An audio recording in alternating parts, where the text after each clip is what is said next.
বাবা হতে চাইছেন? তাহলে এই ভুলগুলো অ্যাভয়েড করুন। ছেলেদের ফার্টিলিটি ধীরে ধীরে কমে যায়, কিন্তু বেশিরভাগ ছেলেরা সেটা বুঝতে পারে না।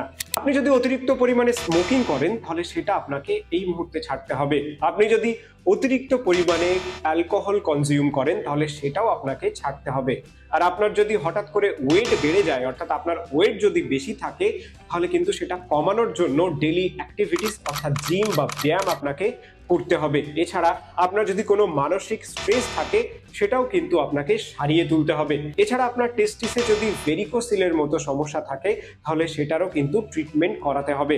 কারণ এই জিনিসগুলো আপনার প্রজনন ক্ষমতার উপরে নেতিবাচক প্রভাব ফেলে। তাই এই জিনিসগুলোতে গুরুত্ব দেওয়া খুবই জরুরি। আপনি যদি এখন সন্তান নেওয়ার পরিকল্পনা করে থাকেন বা ভবিষ্যতে সন্তান নেওয়ার পরিকল্পনা করছেন, তাহলে আপনাকে স্বাস্থ্যকর জীবনযাপন করতে হবে এবং এই অভ্যাসগুলো আপনাকে কিন্তু ছাড়তে হবে।